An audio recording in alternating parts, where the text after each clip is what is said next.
Oh, great. Okay. So this is interesting. So I've been getting this card for a lot of the other signs, which is this one here, which is the Ten of Cups. So money means to you that it's a way to support the people that you care about. It creates a lot of emotional stability for you. It's something that really lifts your spirits because you're able to help other people. But let's also just get a clarification for that. Yep. So that's your door to value is money means that it opens up doors for you. It opens up doors for your family. It opens up doors for the future. And it's just something that helps your emotional well-being. So that's a good relationship to have to money because it's all based on helping others and based on your emotions.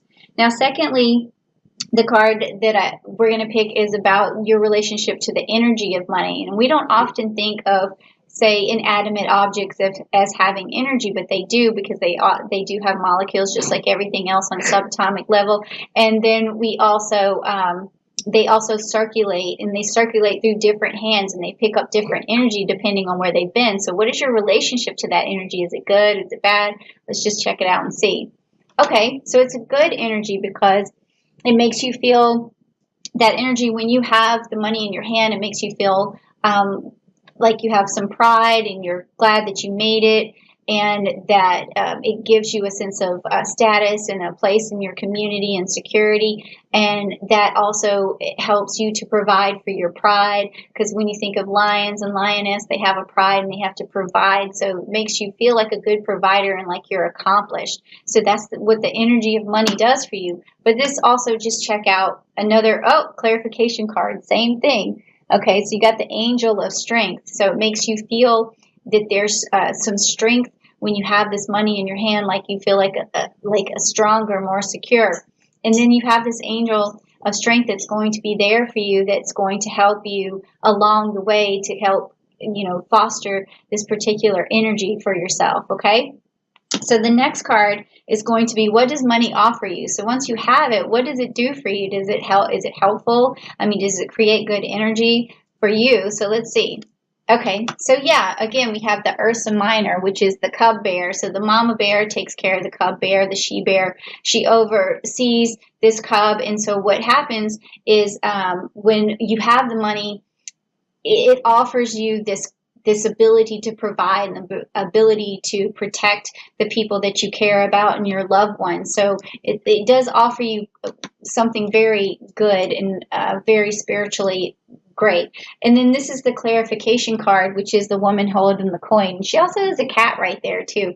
So sometimes when we think of the things that we care about, it could be our animals. We're able to provide for them. I mean, I have a little dog and I love being able to make money so that I can give him treats and things like that. So maybe that's what you feel like too. But also at the same time, we have this feminine energy here. So this also gives you a sense of accomplishment, maybe because there is someone in your life that was a female who was very accomplished and you look up to that person. So whenever you feel like whenever you feel like you've made the money, you feel sort of like you're following in the footsteps of somebody very accomplished, and that makes you also feel good about yourself. It could be a mother, it could be an aunt, it could be a grandmother, something like that, someone who passed on some money.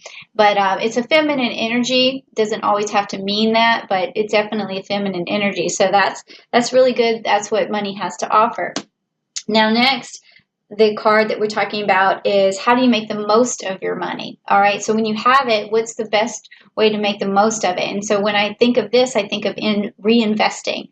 How do you use it to either to do good or to reinvest to make more? Okay. So, but let's just see what it says for you. Okay. So you got the Draco, the Nine of Wands. So basically, money, when you have it, how do you make the most of it is overcoming the challenges that you're faced with. Any obstacles that you're faced with, this will help you. You spend it back on your challenges. Like for someone like me, a challenge might be to have good equipment for my YouTube channel or something like that. So if I can buy something better, like even right now, like the lighting is not as perfect as I want, but sometime at some point I'll be able to reinvest and go forward and buy some better lighting and stuff like that. So this is what it's saying is like overcome your obstacles by using your money in that particular situation. But let's get some clarification, see if we can see anything else. Let's say action.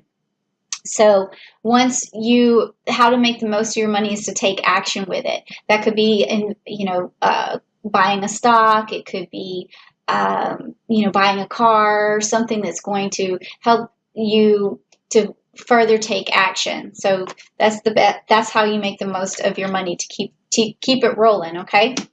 But certainly don't buy anything that's not going to further you. Okay.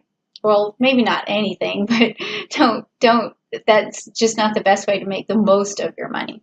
So now the next thing would be like, do you have a budget surplus right now, or a budget deficit, or a shortfall? And what's interesting is that in the next couple of cards, in the last readings that I did for some other of the other signs, I was getting seasonal stuff like spring or summer or winter, actually telling me when money would run out. But let's see what happens for you. Let's see. Okay, well, you got the Serpent's card, which is the Four of Cups. Now, that is telling me you have enough money to stay safe. You have enough money to take care of your health. You basically have your basics. And then after that, you may need some more money, but let's just get some clarification. Okay, you got the Cornucopia, and that's an abundance card. So that tells me you may have a little bit more saved up somewhere to be able to help yourself. So, you should be proud of that you've got some savings. You have enough to be healthy and cover your basics, but you have a little bit extra on top of that. So then let's find out what you should eliminate in terms of where you spend your money, okay? And this is what I've found interesting in all the other readings, because I'm like, oh, is that where you spend your money? It's because I'm sort of nosy, so it sort of satisfies that particular inquisitive part of my mind.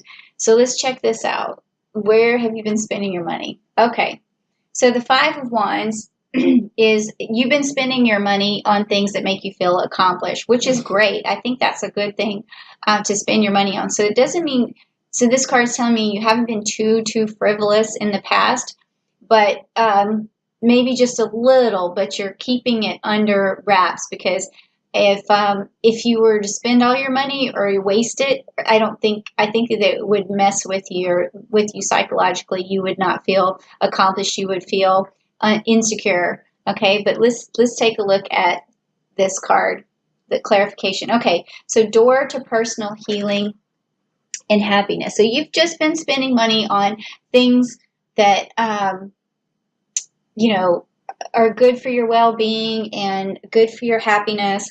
So I don't think that you really need to... It says where should you eliminate money? I don't think you should eliminate money if it's going towards healing and happiness. I would say eliminate things that don't go towards that.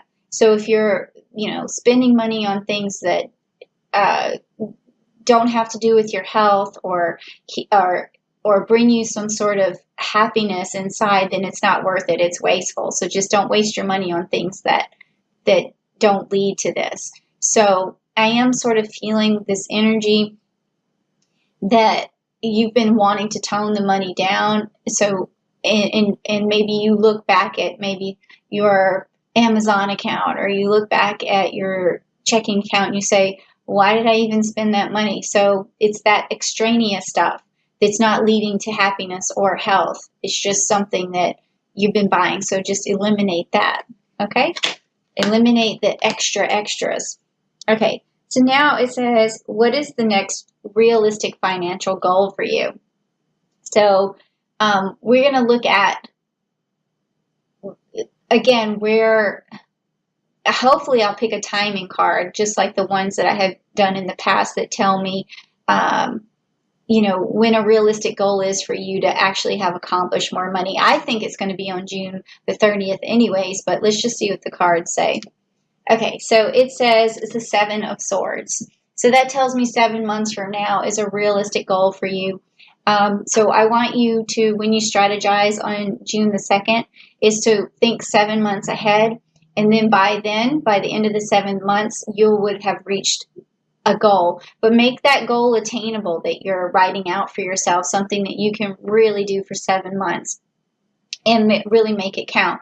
So that's a good time. It's like slightly after Christmas. So maybe one of the things you don't want to do I don't know what country you live in. Maybe you don't even celebrate Christmas, but it is a time of spending.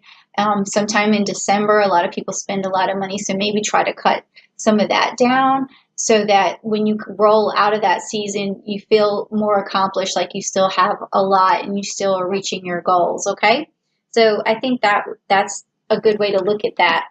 And then, so let's see what the clarification is on that. Okay, Healer of the Ages. Okay, so this card means that do things that satisfy your soul. So if it doesn't satisfy your soul, then you don't need to spend your money on it. So that's pretty much, if it doesn't make you really happy, then you don't need it. All right. And then the next thing is, how do you get to your goal more quickly? So what can you do to expedite this abundance that you're going to have in 7 months? So let's check it out and see.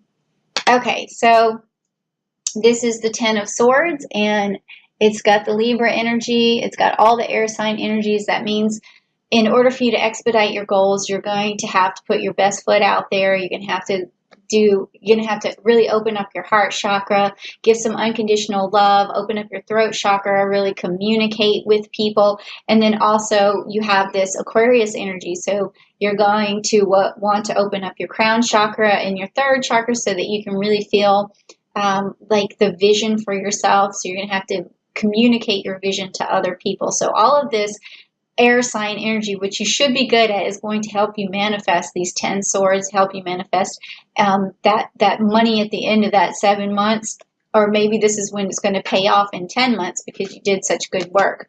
All right, so the last card is, what is the best thing I can spend my money on?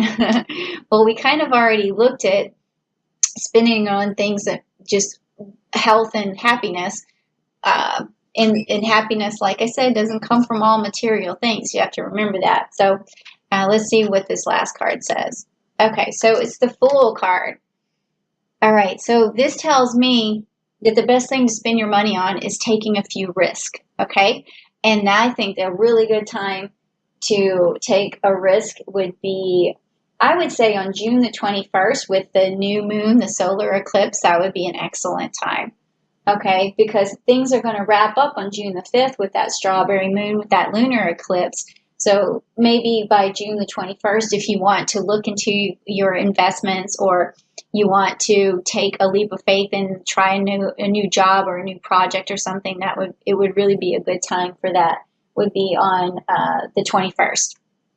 So that's a good place to spend your money, is on a new adventure or a new avenue to make money. So if it's, I always think of what I do, which is like starting a YouTube channel. If you need to buy equipment for that or something of that nature, or if you want to start a new job and you needed just a few more clothes or something for it, just whatever leap of faith or whatever you're starting, do a little bit of investing there. But let's get some clarification too in the reading. Let's see. Okay, so it's a woman holding a heart.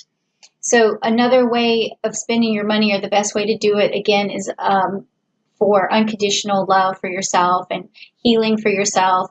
So if you need to get a massage, if you need to maybe if you're a female, get your hair done or something like that, or if it's buying some products that relax you, like incense or candles or something it's a good time to spend money on that, or even just a time to reach out to someone who has like a hot tub or something and go relax in there, or a sauna or something like that. It's okay to spend your money on a few things that are going to nurture you and help you, because when you're taking this big risk, you might need that at the same time, is making sure that you take care of your body, because that's also going to put a lot of positive energy into your soul, and then it's going to radiate back out, and it's going to, through law of attraction, attract a lot of good things for yourself, a lot of money and prosperity. And so in 10 months, after you followed through your plan with 7 months, you're going to see a lot more money for yourself